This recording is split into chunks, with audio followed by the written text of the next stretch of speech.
দিদি তো স্বয়ং চালে নিয়ে আসছেন।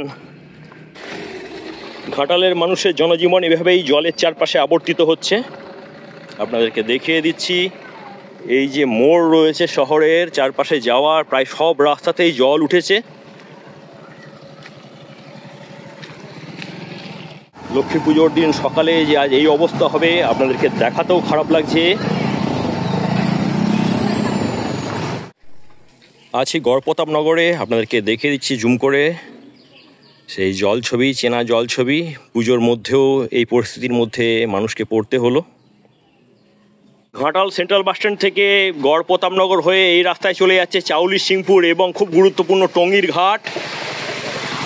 এখনও কোনো রকমে বাইক নিয়ে যাওয়া যাচ্ছে, আর কিছুক্ষণ পর হয়তো সেটাও যাওয়া যাবে না। পরিস্থিতিটা দেখুন, কেউ বলবে যে এটা ঘাটাল শহরের অংশ বলে।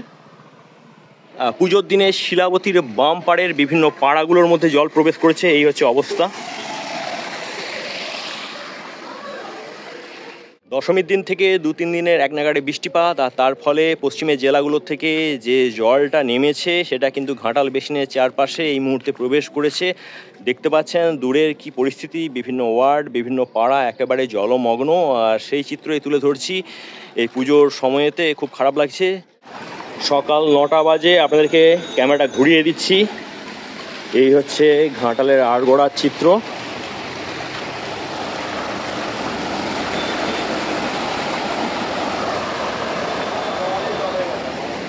তো আবার একটা ছোটোখাটো বন্যা চলে এলো এবং ঘাটালবাসীর দুর্ভোগ যে বাড়লো সেটা বলাই চলে। ঘাটাল বিদ্যাসাগর ব্রিজের উপর রয়েছি, আপনাদেরকে ঘুরিয়ে দেখিয়ে দিচ্ছি। এখান থেকে ভাষা পোল দেখা যাচ্ছে।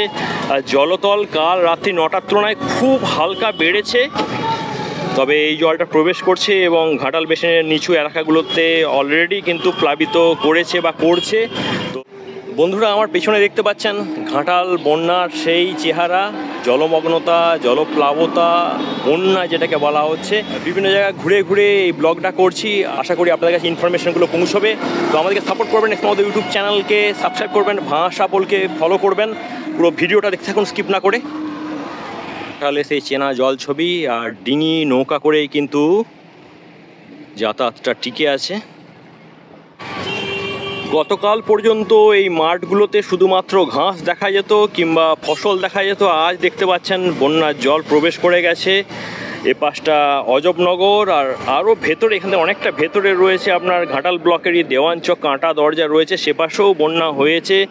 মানুষ জলবন্দী অবস্থায় রয়েছে। আমি ও পাশটাতেও যাচ্ছি, আপনাদেরকে দেখে দেবো পরিস্থিতিটা। সামনেই ঘাটালের ময়রা পুকুর রয়েছে, আর এ পাশে কিছুটা গেলেই আপনার সুখচন্দ্রপুর আছে। চারপাশে পরিস্থিতি দেখুন, এই হচ্ছে দীর্ঘগ্রাম, মনসুকা এবং খড়ারের বিরাট মাঠ, এই মুহূর্তে জলপ্লাবিত। প্রিয় বন্ধুরা, আজ কোজাগরি পূর্ণিমা পড়ে যাচ্ছে, আর তার মধ্যে আপনাদেরকে দেখিয়ে দিচ্ছি ঘাটালে 2 নম্বর ওয়ার্ডের আড়গোড়া চাতাল। এটা হচ্ছে SH4 রাজ্য সড়ক 2-এর অংশ। আর কাল রাতের পর আজও দেখাচ্ছে, দেখতে পাচ্ছেন পরিস্থিতিটা অনেকটাই বদলেছে। এই চাতালে কিন্তু ভালো মতো জল দেখা যাচ্ছে এবং জল পেরিয়ে এই মানুষজন তাদের যে নিত্য প্রয়োজনের কাজকর্ম সেগুলো শুরু করেছেন।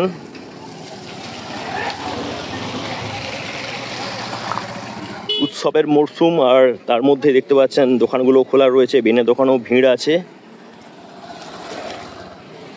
চাতালে তো এই অবস্থা। আর ভেতরেতে ঘাটাল শহরের 7 থেকে 8খানা ওয়ার্ড রয়েছে, সেগুলোর পরিস্থিতি তো আরও খারাপ। এপাশে সুখচন্দ্রপুর রয়েছে, আড়গোড়ার ভেতরের অংশ রয়েছে, তার সঙ্গে সঙ্গে ওপাশে নিশ্চিন্দিপুর রয়েছে, গড়প্রতাপনগর রয়েছে, চাউলি সিংপুর রয়েছে। পরিস্থিতির অবনতি হলো বলতে গেলে।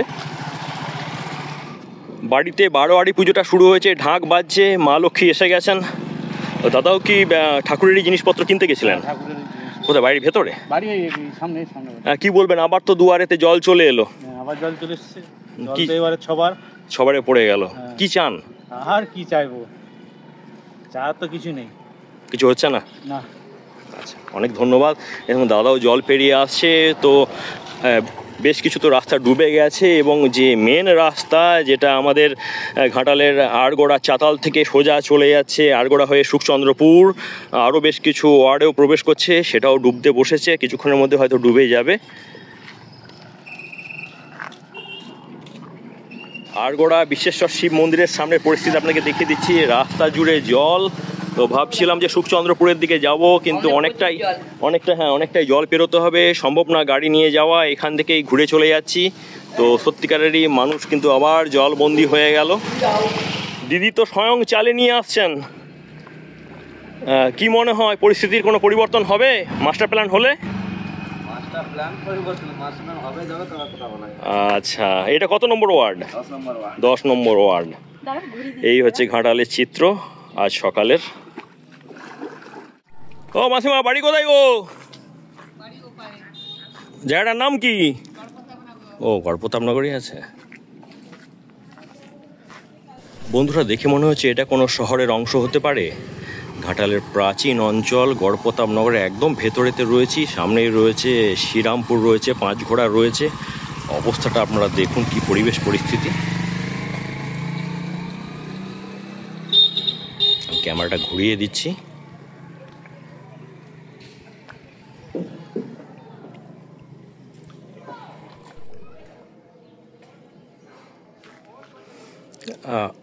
বন্ধুরা, যে রাস্তাটি দেখতে পাচ্ছেন গড়প্রতাপনগর হয়ে খুব গুরুত্বপূর্ণ রাস্তা, চলে যাচ্ছে টঙ্গীর ঘাট। পেরোলেই হুগলি পড়ে যাবে। আবার এপাশে চাউলি সিংপুরও যাওয়া যায়, একেবারে জলের তলায়। মানুষ জলবন্দি হয়ে গেল। দূর থেকে আপনাকে দেখিয়ে দিই কীভাবে জল পেরিয়ে আসছে। আর পুজোর সময়তে সত্যি খুব মানে ঘাটালবাসীর জন্য খুবই দুর্ভোগ পোয়াতে হচ্ছে।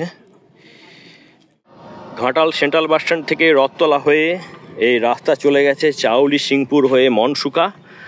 রাস্তা দিয়ে চলাফেরা করা যাচ্ছে, কোনো ধরনের অসুবিধা নাই। কিন্তু পাশের পরিস্থিতি আপনাদেরকে দেখাচ্ছি, গম্ভীরনগর মিতালি ক্লাবের সামনের পরিস্থিতি।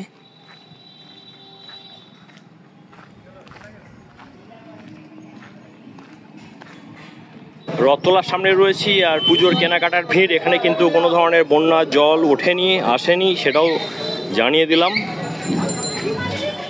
বন্ধুরা, গতকাল আপনাদেরকে দেখিয়েছিলাম ভাঙাদহ পান্না, জয়নগর, ব্যাংরাল, মুগরাল, মহারাজপুর যাওয়ার রাস্তার কি পরিস্থিতি। আর আজকে দেখাচ্ছি এই মুহূর্তে রয়েছি অজবনগরেতে। চারপাশটা একবার দেখুন, শয়ে বাড়ি রয়েছে, পাড়া রয়েছে, বন্যার জল এসে গেছে, প্লাবিত বিস্তীর্ণ অঞ্চল।